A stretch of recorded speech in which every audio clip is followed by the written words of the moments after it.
So have you been listening to us for a while? You know about vibration, pretty much. You understand that law of attraction is the engine that manages all of this, and that it is tuned to vibrational frequencies. Do you understand that everything has a vibrational frequency? Do you understand that your manifestations that will soon manifest have vibrational frequencies? And that if before it manifests, you achieve vibrational harmony with the frequency of it, then it comes to you faster. Do you understand that abundance has a vibrational frequency? Yeah? And can you imagine what it feels like? What would the vibrational frequency of abundance feel like if you were going to put words to it? It would feel like ease. It would feel like freedom to choose, certainly. It would feel like eagerness. It would feel like clarity. The vibration of abundance feels like fresh air. It feels like clear path. It feels unlimited. It feels always flowing. It feels abundant, meaning never ending, always flowing. It doesn't feel pinched off, and it doesn't feel like jealousy, and it doesn't feel like worry, and it doesn't feel like fear. It feels like fun. It feels like sureness. It feels like certainty. So let's say that you're standing in a what-isness of less abundance than you want. If you can take your attention away from your perceived manifestation of not enough, and you can focus upon something else that feels like fun, or something else that feels unlimited. In other words, you can use subjects other than the subject of money, which may feel like not enough every time you think about it. You can focus upon other things that feel like fun, that feel unlimited, that feel like clarity, that feel like fresh air. You can practice the seed vibration of abundance by staying off the subject if the subject calls something different from you. You see what we're talking about? A while back we said, if you're working on abundance, if abundance is something that is important to you, then take money out of the equation. Because there is so much abundance that is abundantly around you that you can tune yourself to the frequency of that. What's something else you want? Usually it falls into a handful of categories. You want money, you want a lover, you want someplace really great to live, you want a body that feels good. So let's say that your intent is for a lover who isn't there. A lover, what does a lover feel like? What does it feel like? What does being in love, what does a lover feel like? What's it feel like? Feels happy, feels high, feels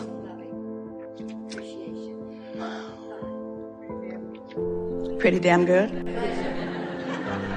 Feels like well-being, feels like homecoming, feels like security, feels like appreciation, feels like being appreciated, feels effortless, feels like ease, feels natural, feels like desire. In other words, if you can get to the general vibrational reason behind what you want, which is why do I want it? The question, why do I want this thing, will bring to you. Then we know you can begin practicing the vibration of the manifestation that is coming. Now here's the thing that we know that often you don't know that we so want you to know, and that is that everything you've asked for is coming. And the only question is, how long are you going to keep yourself from it? Do you understand that there is abundance,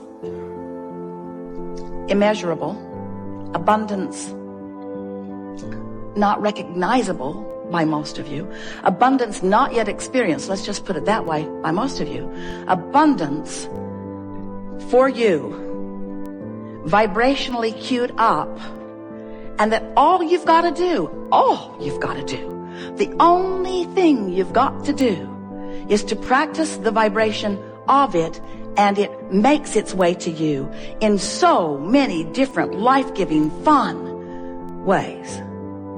But you got to practice the vibration of it. And that's what trips humans up. We love you very much. You know what's coming next.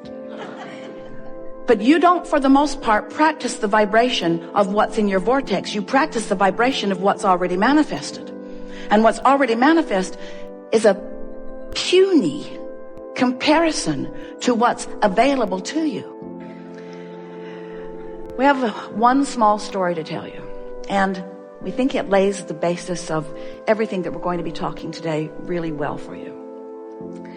So imagine that you're standing here as your point of attraction, and that law of attraction is going to help you rendezvous with everything that is vibrationally active within you.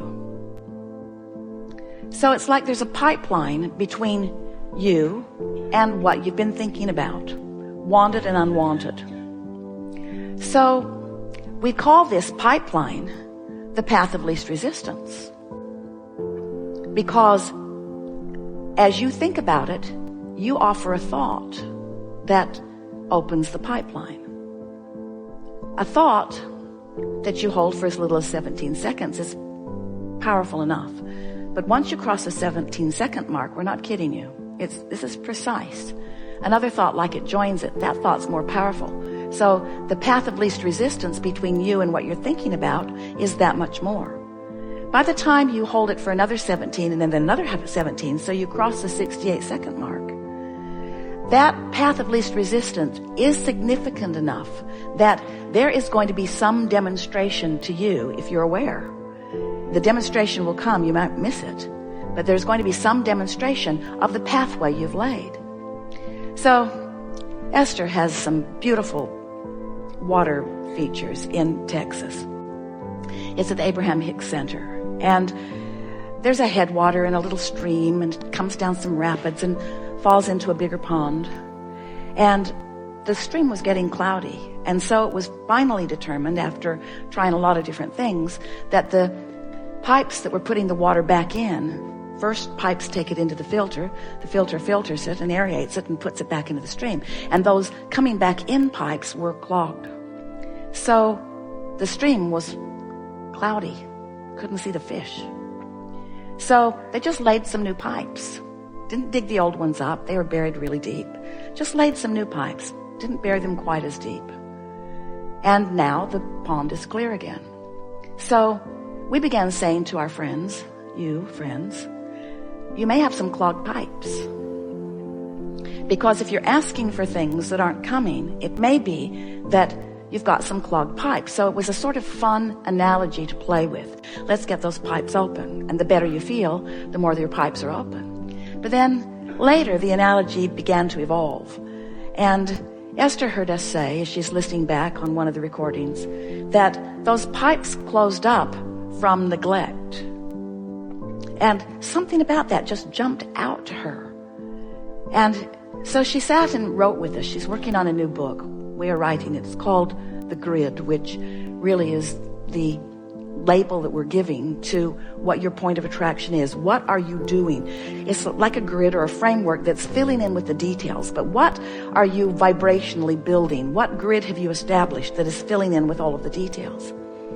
And so, as Esther is thinking about these pipes that have clogged up with neglect, we said to her, there are things that you've opened a path of least resistance to, that you don't want to rendezvous with. So why not let those pipes close up from neglect, lack of attention? And there are those things that you really want to establish a pathway to, a path of least resistance to. So why not keep those pipes open by attention? So we just want to say to you, in the simplest way, you heard that so completely, that anytime you're opening a path that's leading to something that you do not want, every time, no exceptions, you feel negative emotion. And every time you're opening a path that's leading you to something you do want, every single time, no exception, you feel positive emotion. We have enjoyed this interaction immensely. There isn't anything you need to know. If you are accepting that you are a vibrational being, and most of you are, there's not a shred of evidence to the contrary of anything that we speak, so accept it. Oh, that doesn't work, does it? Life will show you. Life will show you. So if you accept that you're a vibrational being, and if you accept that you're constantly emitting these vibrations, and that these vibrations, which are the same thing as your thoughts or your interests, past, present, or future, whether you're observing it or imagining it or remembering it, you're thinking about it. And if you're doing any of those things, you're offering a vibration, and if you're offering a vibration, then you're carving out a path of least resistance. So we began explaining to Esther that you've got 17 seconds to go down the wrong path a little bit. You've got 17 seconds before that momentum gets going, or before you reinitiate it again today, because you know what? And this is the most important thing. The paths that you've carved out before are irrelevant today. They're just easier to carve out today if you've carved them out before. But they're really irrelevant. In other words, it's today where all of your power is. So it's your propensity to lean in a direction of wanted or unwanted. It's your propensity to feel negative or positive. It's your propensity. Your mood is a propensity. It's not something that's stuck in your vibrational craw. It's not something that has been memorized that you can't get around. You are free to reset the button anytime. So Esther was talking to a friend the other day, and she said, I have something to tell you, but I only have 17 seconds to do it in.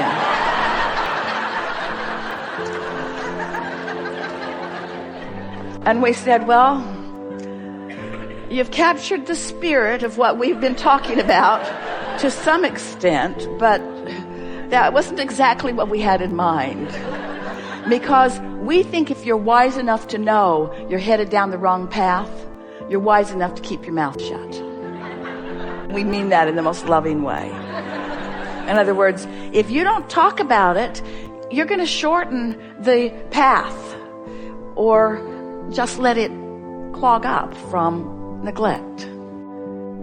Best conversation we've had so far about deliberate creation. And best conversation we've had so far, and by conversation we mean it because we're getting the feedback from you as we move along. Best conversation we've had so far about what allowing is. Best conversation we've had so far about what the vortex really is. Best conversation we've had so far about what contrast provides for you. And best conversation we've had so far about how you stand eternally in a place of evolution. And since that is true, it's time for you to stop taking negative score about where you stand, because where you stand is perfect. And friends, there is nothing that you cannot be or do or have. You just have to identify it. So how often do you say, I'd like to have that, I would like to have that, but... And what are the valid, by your perspective, reasons for the alternate thought that you are inserting? But I don't have time. As you argue for your limitations, or as you point out in further defensiveness that it isn't done yet, that's the thing you're doing that's practicing the vibration that's slowing the momentum, you see. So we know that words don't teach. Strange that we offer so many. And we know that you can only hear what you're vibrationally up to speed with. But it is our knowing that a whole lot of you are vibrationally up to speed with this conversation that we're having right now. There is nothing that you cannot be or do or have. We just want your heart to sing in the identification of it. Because when you are joyously identifying something that you desire, that means that you are vibrationally in the vicinity of it. And that means the fulfillment of it in terms of seeing it and hearing it and smelling it and tasting it and touching it is going to be way fun for you. When we say to you, you're not ever going to get it done, does it make you feel tired? Or does it make you feel eager? Jerry and Esther had a friend years ago who would say to people who were complaining about being tired, don't worry, honey, you can rest in heaven. And Esther would think, I really don't think that's right. I don't get the sense that that's what's going on in that non-physical realm. I think there's a whole lot of eagerness going. When you strike the right vibrational pose with yourself, you are then the receiver.